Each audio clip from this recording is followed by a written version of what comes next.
This is an issue by the International Journal of English Literature and Social Sciences, and it shows that students in China have an average daily homework of around 3 hours, which is double the global average. This is called academic pressure, and it varies differently for students all around the world. Today, with Curtis Ennis, who became the first black director of education for the Halton District School Board in Ontario, we attempt to dive deeper into academic pressure and understand the role it plays. This is WOSS Weekly.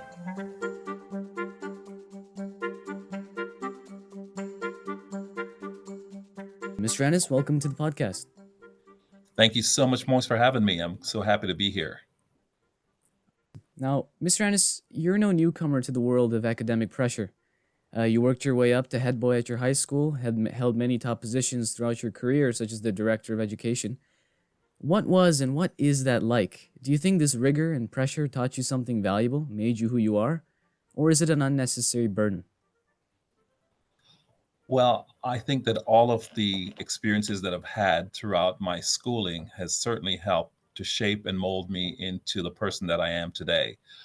Certainly, as a high school student, I started my journey in high school in Jamaica and finished in Canada.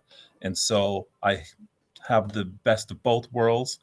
Was able to take all of the great learnings, being a head boy of my high school in Jamaica, leading students, listening to their voices, making sure that administration and others knew what students wanted, and also coming to Canada and being a part of the grade 13 cohort. That is something that you're not familiar with.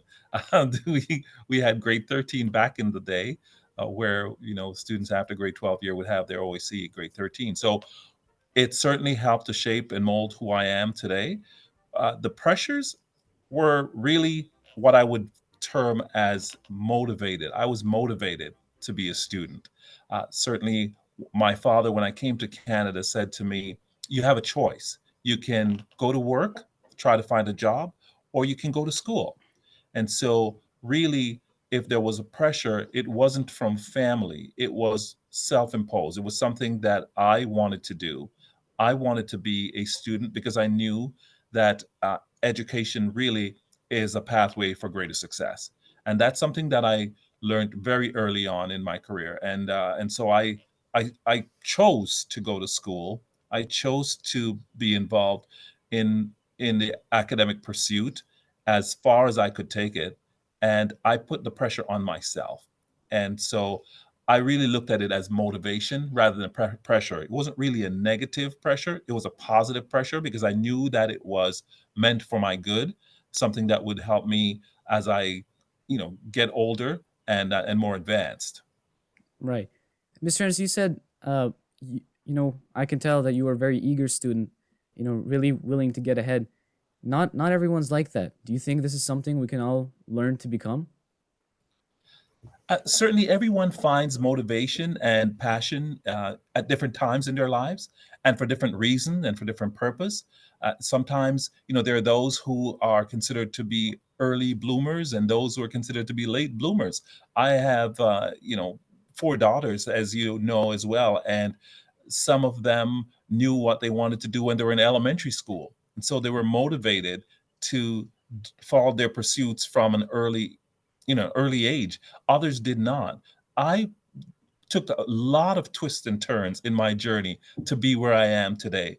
I couldn't plot out for you early in my career where I wanted to be at this stage. If you told me when I was a young person in high school that I would be the director of education in the Halton District School Board, I wouldn't even know what you were talking about because I didn't know that such a job existed. And so it took a lot of twists and turns, of course, following my passion, my pursuit, the things that really appealed to me, which was education after a banking career, is what led me to where I am today. But it's certainly, can you learn how to become? I think people will find themselves at different points in their lives, taking different paths depending on what's motivating them at that particular time in their lives. Right. And a lot of people often say that the best years of their life, or perhaps their years of education, regardless of the stresses and anxieties that come in that package of what is called education, I guess it plays into the idea of it's about the journey and not the destination. Like you said, life is not a straight line. Now, Mr. Ennis, you said that you started your education in Jamaica, you came to Canada, you got the best of both worlds. So I think you have a good idea of education, pros and cons. One thing led to another throughout your career. You were in the banking industry, and then you had the opportunity to volunteer at a classroom. And you remarked, I felt something inside of me saying that this is where I needed to be. What made you feel that way? Do you think there was a problem you felt you could solve?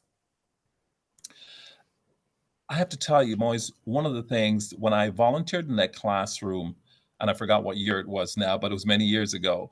When I volunteered in that classroom, just seeing the delight on the faces of the students, seeing how excited they were to be a part of the learning journey, just seeing how hungry they were to be in a space where they were being filled by caring adults, really, that was the spark for me. And it was so different from what I was experiencing in the bank. It was a lot of dealing with finances, dealing with money, dealing with adults, and it wasn't as fulfilling to me as when I went into the classroom, volunteered, and it lit a spark in me that I thought, this is where I needed to be. It was instantaneously. I can't really describe for you that particular moment, but it was instantaneous. I just felt something inside of me saying, this is what you need to do.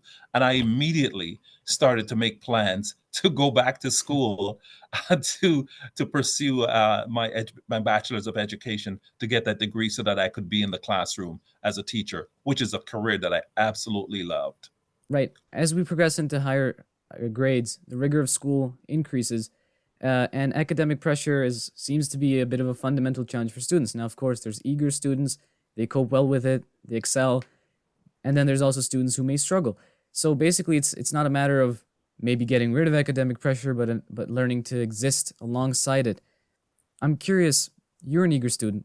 How would you tell us students to cope with academic pressure, to coexist with it, and to excel? That's such a tough question and a good one. It is, that academic pressure, that motivation that you have within you to do well, to succeed. Of course, I would let me first admit that I believe that the students today are facing much more pressure than I ever did when I was growing up. Certainly the rigors of getting to university are so much greater today, I believe, than they were when I was a student in high school applying to university. I see students now who are getting 90s and they're falling apart because it wasn't 98 or 99. And so that never existed in my time. The students who were getting 90s and 90, they were happy. They were the students who we knew were going to get into the program of their desire. And that is not the case anymore. And so I think there is something fundamentally wrong with the system the way it is, that students there's a downloading of pressure from the universities back down to high school students to say, if you are not getting 100% and or as close to it as possible, you are not getting into this program. I mean, I hear stories about students who have a 95% average and not getting into a program of their choice. And it just boggles my mind. So that places a lot of pressure on young people to try to be perfectionist. And then once you get on that journey of perfection, it just the pressure that you put on yourself to get to be perfect is what I think is not healthy. So I think the system of education itself, from post-secondary back down, I think bears some responsibility for the pressures that have been placed on young people today. Now, Mr. Ennis, you've spent a lot of years in education, and you commented right now that you feel there's a fundamental issue with the system education. I'm curious, could you propose a solution? Well, I mean, my world is not at the post-secondary level, right? So my job is to prepare students the best that we can for the post-secondary. I Right. think part of that solution is to recognize that students who are at a particular achievement level will do well in a program if they're given the opportunity. So, the student who has a 95% average and the student has a 90% average, is there a fundamental difference between those two students that will determine the failure or success of those students? I don't believe so. it's hard for me to, all things being equal, a student who has a 90% average and a student who has an 85% average, to me, those students can both be successful in a program. So when we have the, and perhaps it's a matter of the numbers that the universities have to manage, right? They have so many spaces that they have to grant student access to the program. And so perhaps it's a government issue, right? From a provincial government, providing more opportunities and spaces for students so that the universities can accommodate as many students as possible who want to study that particular field of study or program. So, Mr. Ennis, we've discussed sort of ways to cope with academic pressure, how to coexist with it, the effect it had on your life, made you who you are. With the heightened amount of academic pressure nowadays, you said that people who are getting high marks in grades 11, 12, the higher years of education, they're falling apart personally or at home or however. Do you view this high amount of rigor as a tool for success? I think that there is some amount of rigor that is required. I think we, as students, you have to expect that you're going to get some amount of rigor, hard work, grit, determination that is needed in order to succeed. I think anyone who tells you otherwise is not being honest with you. It is just a requirement for success to work hard and to do the very best you can.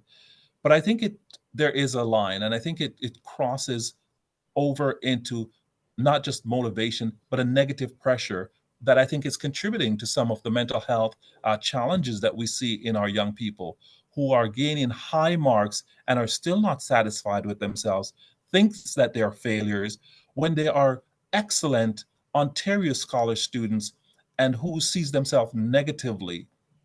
I think that is not warranted. And I think that we as a society, as a system of education professionals from high school, from elementary, high school, right through university, I think we need to do a better job of providing access to more students who want to study the field of their field of study and field of interest, so that they're not putting them this negative pressure on themselves and feeling that their failures are no good when they clearly have the capacity and the capability to do well if given the opportunity. And it's the opportunity that I think that is lacking. And the lack of opportunity is then creating a funnel that is only taking the very best of the very best. And so that creates undue pressure on the rest. And so I think if we can remove that, that would be a good thing for everybody.